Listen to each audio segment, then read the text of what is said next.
මේ වීඩියෝ එකේ මම කතා කරන්න බලාපොරොත්තු වෙන්නේ අපේ database management system one subject එකේ question set 10 එකට අදාළ answers. අපිට question set 10 එකේ case study එකට අනුව කැපතිගොල්ලව Central College එකේ attendance marking system එකට අවශ්‍ය database එක design කරගන්න ඕනේ. අපි මුලින්ම කැපතිගොල්ලව school කියලා database එකක් හදාගන්න ඕනේ. ඊට පස්සේ student grade village සහ transport කියලා tables හදාගන්න ඕනේ. ඊට පස්සේ අපිට දීලා තියෙන data ටික අපි graphically add කරගන්න ඕනේ. ඊට පස්සේ අපේ database එක check කරගන්න අපි මේ අපිට කියලා තියෙන data ටික queries පාවිච්චි කරලා select කරගන්න ඕනේ. මම මේකට MySQL Workbench software එක පාවිච්චි කරනවා. new module ගිහිල්ලා database එකක් හදාගන්නවා. ඊට පස්සේ මම database එක rename කරගන්නවා.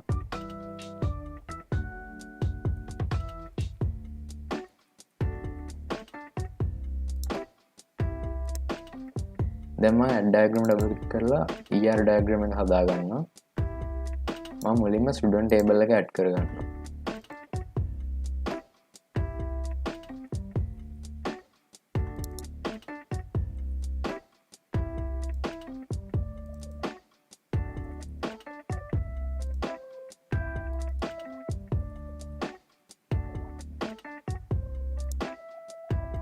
මම student table එකට number name සහ birthday columns විතරයි add කරගන්නේ. අපිට grade village සහ transport columns ටික අනිත් table ටික හදාගෙන relationship add කරාම ඒ columns ටික නිකම්ම add කරගන්න පුළුවන්.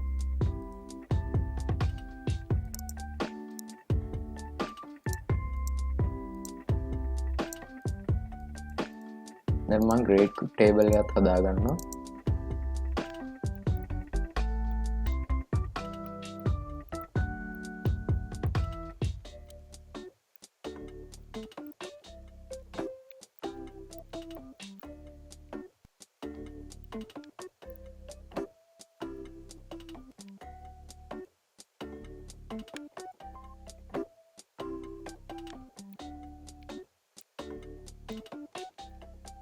දැන් මම අපේ tables ටික හදාගෙන ඉවරයි. අපි දැන් මේ ටිකට relationship add කරගන්න ඕනේ. අපි relationship add කරගන්නකොට මේ විදිහට තමයි add කරගන්න ඕනේ. student සහ grade table අතර one to many relationship එකක්. එක student කෙනෙක්ට එක grade එකක් තියෙන්න පුළුවන්. එක grade එකක student කීපයක් ඉන්න පුළුවන්. සහ student සහ village table අතර one to many relationship එකක්. එක ස්ටඩන් කෙනෙක්ට එක විලේජ් එකක් තියෙන්න පුළුවන්. එක විලේජ් එකක ස්ටුඩන්ට්ලා කීපයක් ඉන්න පුළුවන්. ස්ටුඩන්ට් සහ ට්‍රාන්ස්පෝර්ට් ටේබල් අතර one to many relationship එකක්. එක ස්ටුඩන්ට් කෙනෙක්ට එක ට්‍රාන්ස්පෝර්ට් මෙතඩ් එකක් තියෙන්න පුළුවන්. එක ට්‍රාන්ස්පෝර්ට් මෙතඩ් එකකට ස්ටුඩන්ට්ලා කීපයක් ඉන්න පුළුවන්. මම මේ විදිහට අපේ රිලේෂන්ෂිප් ටිකත් ඇඩ් කරගන්නවා.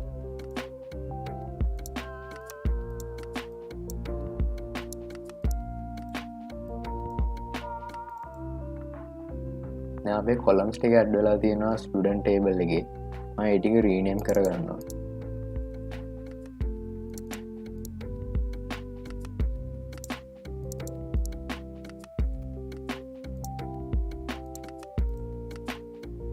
දැන් අපේ ER diagram එක complete. මම database forward engine එකකින් අපේ database එක create කරගන්නවා.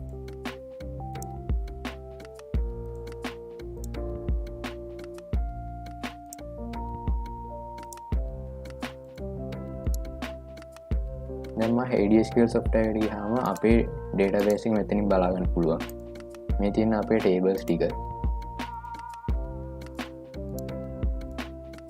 දැන් අපිට data graphically enter කරගන්න තියෙන්නේ. මම මුලින්ම grade table එකට අපේ data ටික enter කරගන්නවා.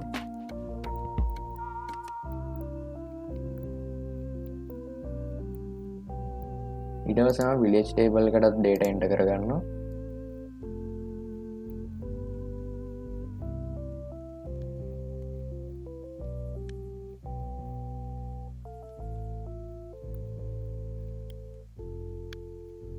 ඊට පස්සේ මම transport table එකකට data enter කරනවා.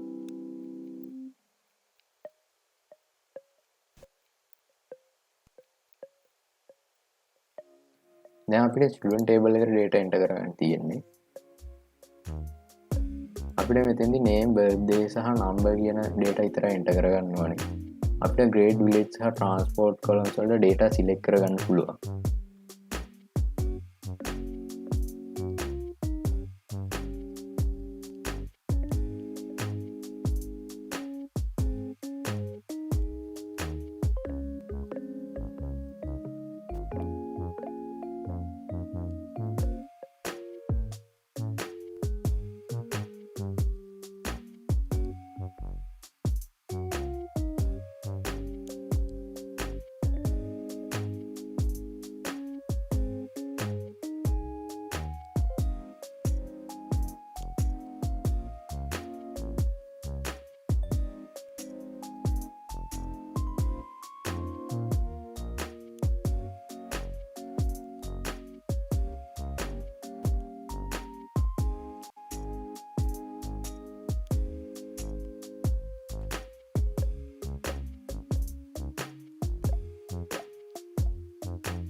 දැන් අපි data ටික enter කරගෙන ඉවරයි.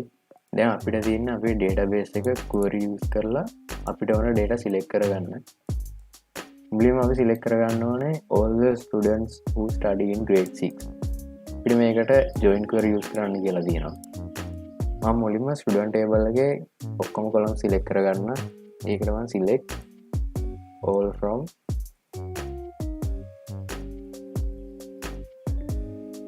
ඊට පස්සේ මම අපේ grade table එක join කරගන්නවා.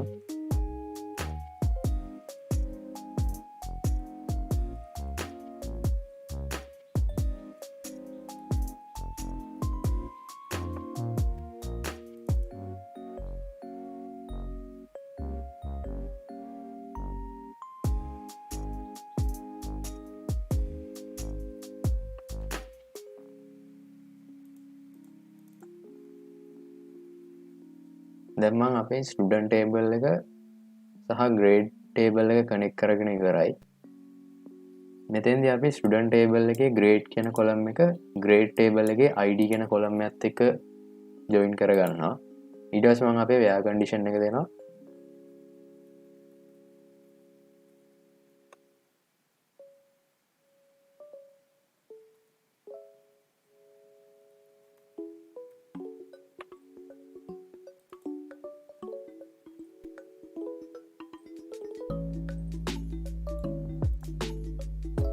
දැන් අපිට අපේ grade 6 වල ඉන්න ස්ටුඩන්ට් ලාගේ data බලා ගන්න පුළුවන්. මේ තියෙන අපේ query එක explain කරන පොඩි diagram එකක්.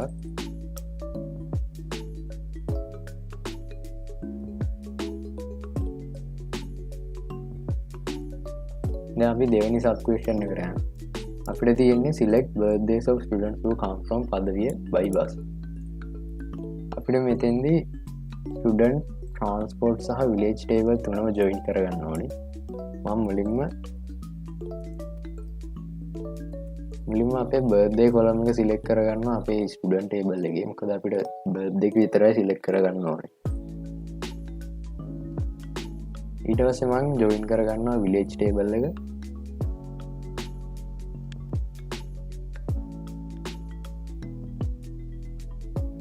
ඊට පස්සේ මම transport table එකත් join කරගන්නවා.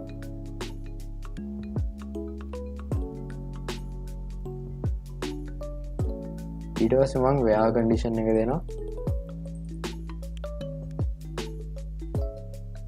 ඊට පස්සේ මම and use කරලා තව condition එකක් දෙනවා.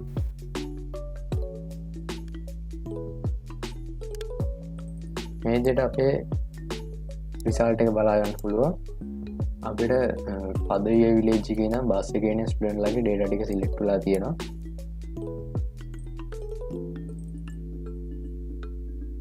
ඊට පස්සේ අපි select කරගන්න ඕනේ select names of students who study at grade 9 and come from Mihinthale on foot. අපිට මෙතෙන්දී tables ඔක්කොම ටික join කරගන්න ඕනේ. අපිට select කරගන්න තියෙන්නේ student ගේ name එක.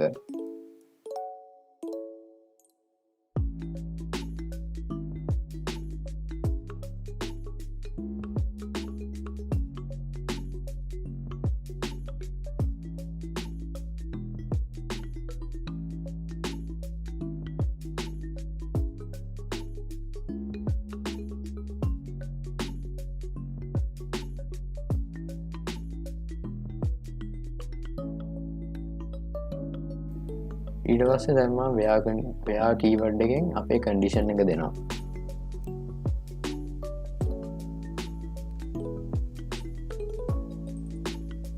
මෙතෙන්දි මම and keyword පාවිච්චි කරලා අපේ conditions add කරගන්නවා.